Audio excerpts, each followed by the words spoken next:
My name is Mark Silverthorn, and I'm the social media director of the Ontario Model Soldiers Society. The opening clip of this video featured a large number of 3D printed items, including the haystacks, the cows, the two buildings, as well as the wall. All of these items were printed at 1/30th scale to match the King and Country figures, which are also 1/30th scale.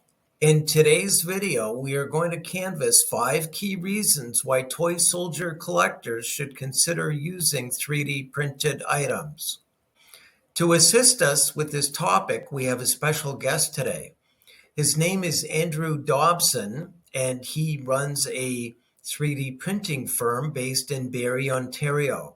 The name of Andrew's firm is Dobbies Hobbies, and his contact information can be found in the description to this video. If you listen to the end of this video, we have a bonus feature. Andrew will highlight the reasons for hiring a 3D printing firm as opposed to purchasing a 3D printer and doing it from the perspective of a toy soldier collector. How can you take advantage of 3D printing? One of the great advantages of 3D printing is that you can get any item printed to any scale that you want.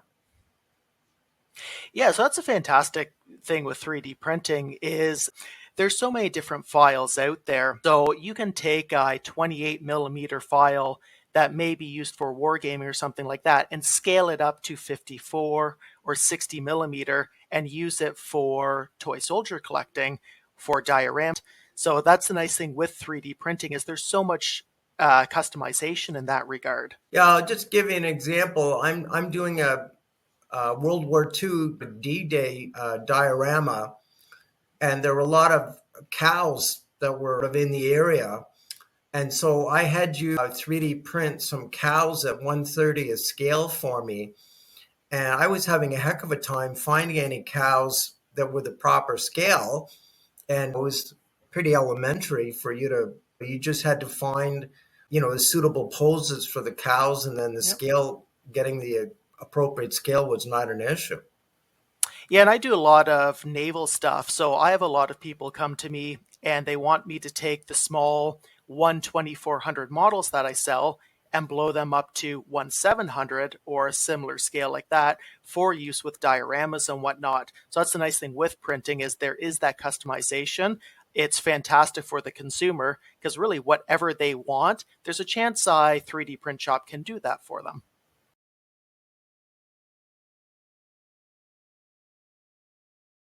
One of the biggest advantages with 3D printing is if you can think of a model out there, it likely exists as a 3D file.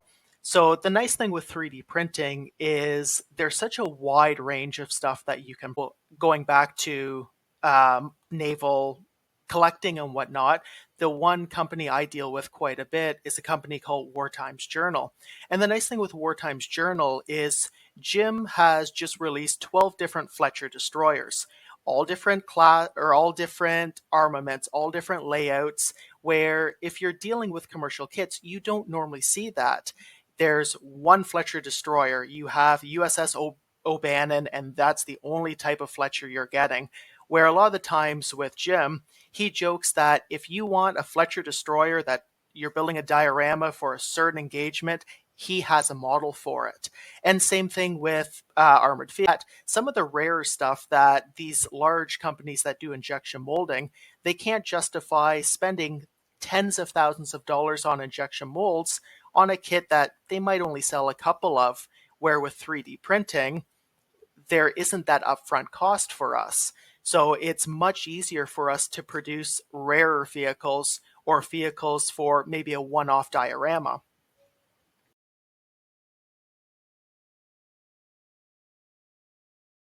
So would it be fair to say that the cost of acquiring a 3D printed item is comparable to a commercial kit if the commercial kit is available in that scale?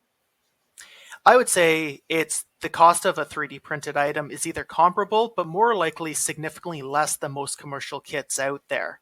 So that's the main feature with 3D printed items, in my opinion. The main benefit is the cost related to them. The 3D printer doesn't have the upfront costs of the injection molding, anything like that. So we're able to pass along an item much cheaper for our consumers than most commercial kits out there.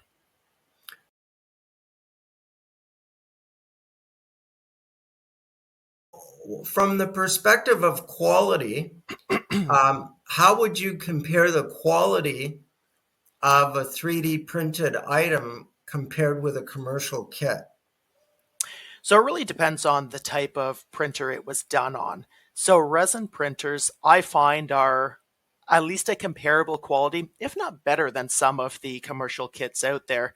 Because the one issue that I have with a lot of commercial kits out there, especially if they're done in a softer plastic, you have a lot of softer edges with the kit, where with resin models, you tend to have nice clean edges. They're really sharp detail wise. The opposite of that is FDM, is the plastic kits. The quality tends to vary with them. The main issues with the plastic kit or the plastic prints is with the technology, you still will see those layer lines on top of each other.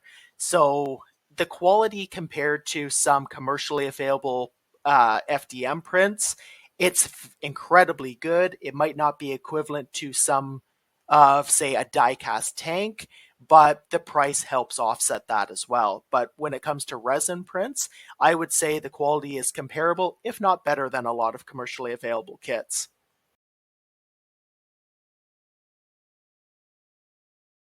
If you're buying a commercial kit, if you get a tank, for example, it might come in 150 pieces. Yeah. Where if you get a 3D printed tank, it might come in 8 pieces. Some people, they might like to assemble a tank that's in 8 pieces and then paint it, but they're not particularly interested in assembling a tank that's made up of 150 pieces. Yeah, and that's one of the biggest things that I hear from my clientele is they love the simplicity of the models. You still get the detail, you still get the quality of some of the commercial kits, but like you said there, say a Sherman tank that I produce, if you get a Tamiya Sherman tank, you're likely looking at, like you said, 100, 150 pieces. Where a Sherman tank that I do, depending on if it's in FDM or if it's in resin, it can either be anywhere from 2 pieces up to about 8 or 9 pieces. So again, the time it takes to build these models for collectors is negligible compared to the commercial kits there. So it's a much quicker turnaround time. They can build it, they can paint it, they can display it. It's much easier, especially for an aging demographic. I have a lot of older people that purchase my models because they are so easy to build. You're not trying to put stuff together with tweezers. You're not trying to put together super intricate details. It's a scale model that they can glue together in 10 minutes time and then start painting it.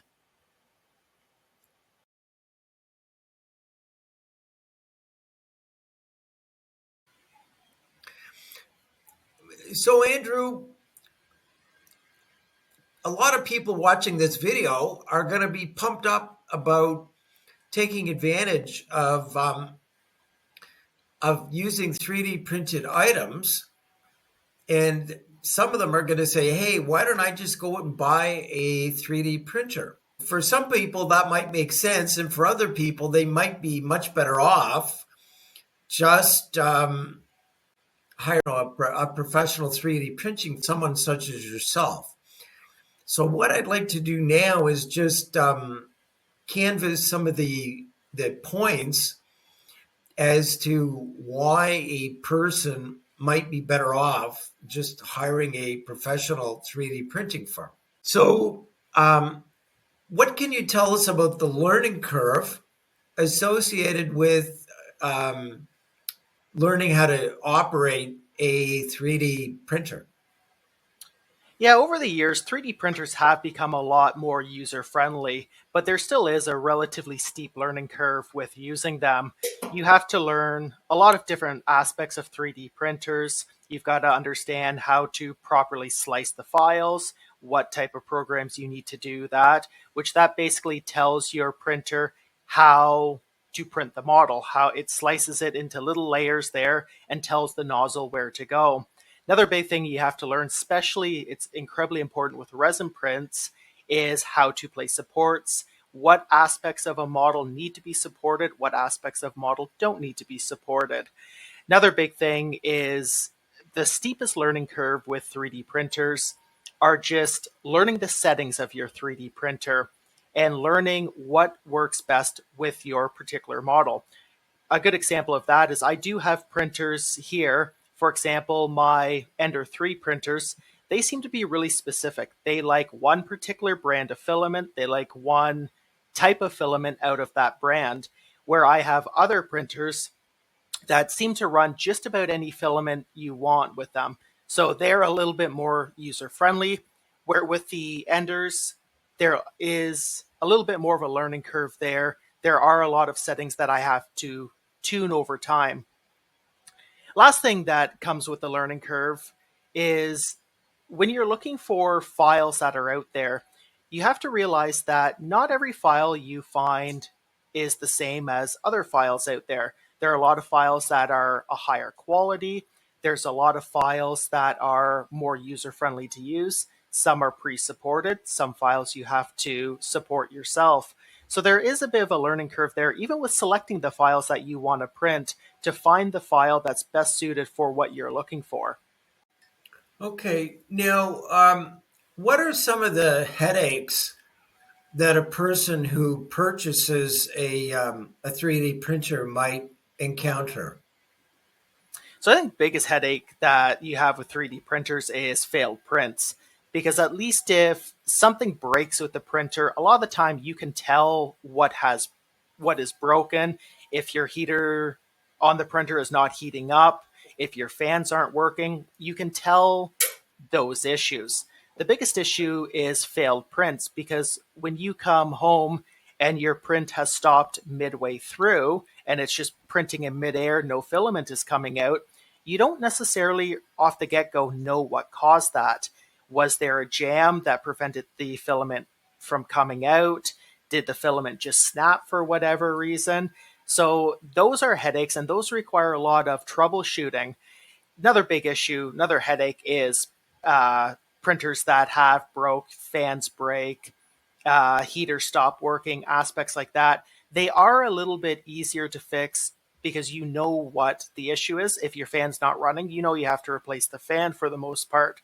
That does require a bit of technical knowledge on how to actually do that repair, and that has to be something you are comfortable with. If not, if you're considering sending a printer away every single time something small goes wrong with it, you'll never have a printer around. It'll be in the repair shop constantly, unfortunately. Yeah, and some of these printers are really heavy. I hate to think I wouldn't want to have to pay the shipping cost. Yeah, I can't imagine that you'd want to ship it, and that becomes an issue based on where you live. If you are in a rural area, or if you're, say, Northern Ontario, something like that, where repair shops aren't a common place, that becomes even more of a nightmare. If you have to drive 2 or 3 hours to get your printer repaired, it definitely isn't worth it at that point. Okay, so let's talk about the quality of the final product. If a person hires a professional printing firm such as yourself, should they expect to get a superior product as compared with if they were to print the item at home using their own 3D printer? Yes and no, I would say with that. The biggest thing with print shops like myself, we're incredibly familiar with the printers that we own. We have dialed in the settings with them. We know what works with our printers. We know what doesn't work. So if you want to spend that time and effort to do that with your own printers, you can get a similar quality print that we could provide to you. But a lot of people, they're not willing to spend that time. They're not willing to go through that effort. So in those cases, the prints that we can provide to consumers likely are a higher quality than what they are willing or able to make at home at that point. Okay. Now, can you talk about the time commitment that would be required if someone were to do their 3D printing at home? Yeah, it's an immense time commitment. So, kind of touching on the first 2 points as well, it takes a long time to dial in your settings. It takes a long time for you to figure out the type of filament that works best for what you're doing, the type of filament that works best with the printer that you own. So, there is an immense time commitment. There's a lot of downtime with printers as well. A lot of times where you're working on fixing printers. So the time commitment with 3D printing, it's not necessarily as easy as press a button and in an hour you have a model. There's a lot more that goes into it, unfortunately. Now, if someone is going to hire a professional 3D printing firm for a 3D printed item, then they're only paying for the cost of getting that item printed. If they were to purchase a 3D printer and print the item at home, what are the various costs associated with buying that 3D printer and operating it at home? That's a big issue with DIY 3D printers. People will look at a project that they're working on and look at the price of a printer and just assume, okay, I have to put in $300 to buy that printer, and there's really nothing else that goes into it. Where you not only do you have that initial upfront cost of buying the printer itself, you have ongoing material costs. You have to buy the filament, you have to buy the resin that you're using, you have to look at repair costs. If something happens with the printer, if you have to replace a hot end, if you have to replace a fan, that's cost that will add up over time. You have to factor in the increased utility usage on your monthly bills as well, because printers, they use a lot of electricity. And lastly, you have to look at the cost of the files that you're looking at purchasing. There are a ton of free files online on websites like Thingiverse or Cults 3D, but a lot of the high quality files, they cost money. So at that point, once you factor in all the costs, you factor in your initial cost, your material cost, the cost of files, plus utilities and repairs, it might not be worth it if you're just looking at printing a couple models for yourself to go through all that money and go through the stress and the time associated with doing printing at home. Printing at home. Now, if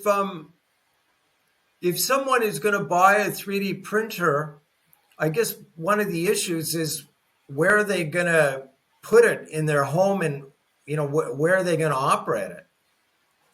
Yeah, it's a huge issue. It's another thing that you have to plan in advance with printers. Printers, they require a certain environment to be in. It can't be super cold. And like with any electronic, you don't want it to be incredibly hot in that environment. So you need an area that's relatively temperature controlled. With certain printers, like resin printers, ventilation's a huge concern with them because they do release toxic fumes. And the biggest thing when you're looking at where to put a 3D printer, you do have to consider, do I have pets? Do I have small children?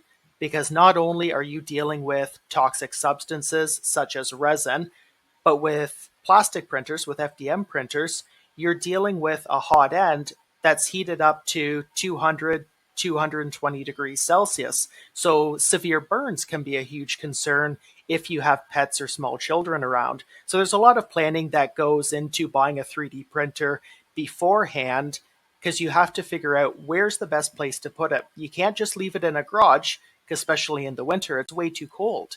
So you have to make sure that you have ample storage, a safe environment for it, and a temperature controlled environment for it as well.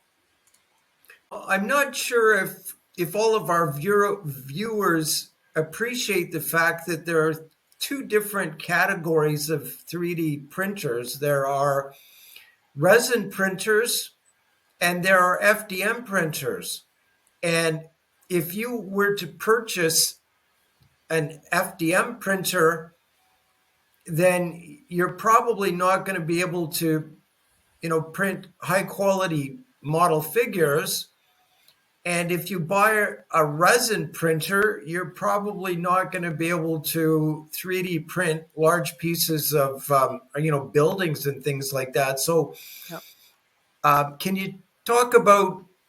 I mean, if I wanted to get 3D printed items that are being produced on both a resin printer or an FDM printer, then I should be able to get that from a 3D printing firm. And that's an issue if I'm buying one 3D printer for my home. Definitely. So, different projects, as we touched on earlier, different projects require different machines. You need different tools for different projects. So, if you want to do a lot of very detailed, say, infantry models or small vehicle models, you would use a resin printer for that. Where if you want to do buildings or terrain or diorama supplies, you're going to use a plastic printer. So if you are doing both projects, you have to factor that in, that when you're looking at the cost of buying a printer, you now have to double all the costs, double your initial purchase cost, double your material usage cost. You're doubling the time that goes into learning both machines. So at that point, it might be easier for someone to go through a print shop, because most of the print shops, like myself, we do have both printers. We can do both projects. So it's a one-stop shop for a lot of customers.